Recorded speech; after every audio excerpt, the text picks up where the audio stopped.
আজকে কোথায় আপনার যুবলীগ, কোথায় আপনার সেই কাদের সাহেব যিনি বলতেন মির্জা ফখরুল আপনার দরজাটা খোলা রাখবেন, আমি পালাতে হয়তো যাব আপনার ওখানে, নির্বাচন না দিয়ে আপনি কোনো অবস্থায় পালাতে পারবেন না।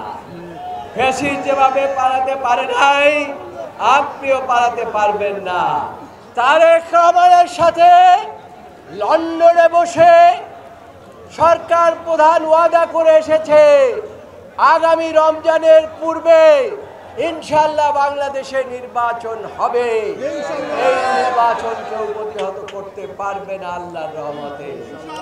ওই পিয়ার টিয়ার ভুলে যান, ব্যালটের নির্বাচনের পথে আসেন, দেশের মানুষকে বাঁচান, বাংলাদেশকে বাঁচান, বাংলাদেশের সম্পদ বাঁচান। এই বরিশালের মাটি শহীদ রাষ্ট্রপতি জিয়াউর রহমানের ঘাঁটি। এই আজকের এই 1 সেপ্টেম্বর দল গঠন করার পূর্বে বরিশালবাসীর সাথে সৌজন্য সাক্ষাৎ করার জন্য শিপ নিয়ে তিনি এই বরিশালে এসেছিলেন। দীর্ঘ 17 বছর মানুষের অধিকার কেড়ে নিয়েছিল,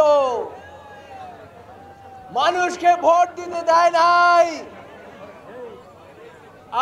আয়নাঘরে বন্দি করে রেখেছিল।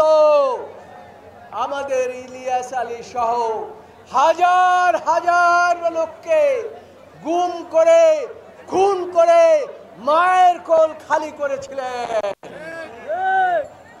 এবং আমাদের নেত্রী বেগম খালেদা জিয়া যখন অসুস্থ হয়ে পড়েছিলেন, যে নেত্রী পালিয়ে গিয়েছিলেন তার দ্বারে দ্বারে বহুবার ঘুরেছি, বিচার বিভাগের দ্বারে দ্বারে বহুবার ঘুরেছি, বলেছিলাম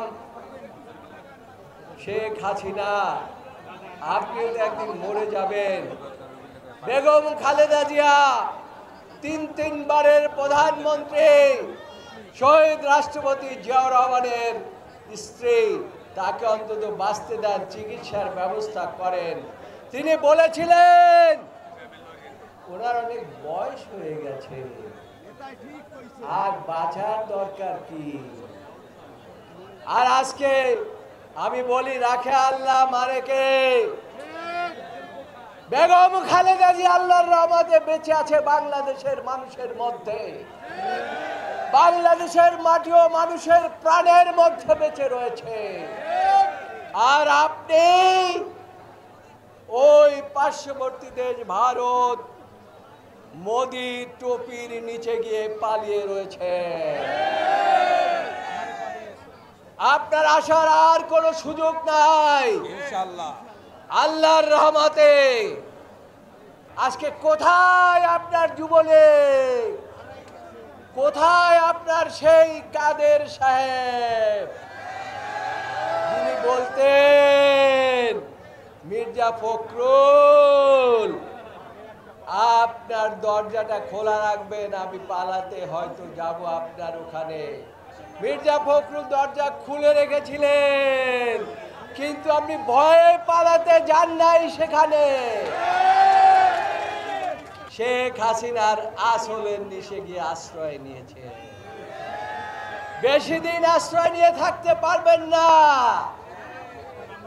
আমরা ট্রাইব্যুনাল গঠন করেছি, আপনার এমন ভাবে বিচার হবে বাংলার 20 কোটি লোক ইনশাআল্লাহ সেই বিচার দেখবে, কোনো অবস্থাতে বাঁচতে পারবেন না। আপনার এই পৈশাচিকরা মুগ্ধকে বাঁচতে দেয় নাই, হাজার হাজার মায়ের কোল আপনার এই বাহিনীরা খালি করেছে। এটা আপনারা ভুলবেন কিভাবে? কোনো অবস্থায় বাংলাদেশের মানুষ ভুলে যেতে পারে নাই। তাই আজকে আমি এই দিনে 1 সেপ্টেম্বর আমি যারা সেদিন আত্মাহুতি দিয়েছে এবং যারা জুলাই বিপ্লবে অংশগ্রহণ করেছে, এটা আরেকটা মুক্তিযুদ্ধ ছিল, সেই যুদ্ধে যারা অংশগ্রহণ করেছে তাদের প্রতিও আজকের দিনে আমি আপনাদের পক্ষ থেকে শ্রদ্ধা এবং সম্মান জানাই।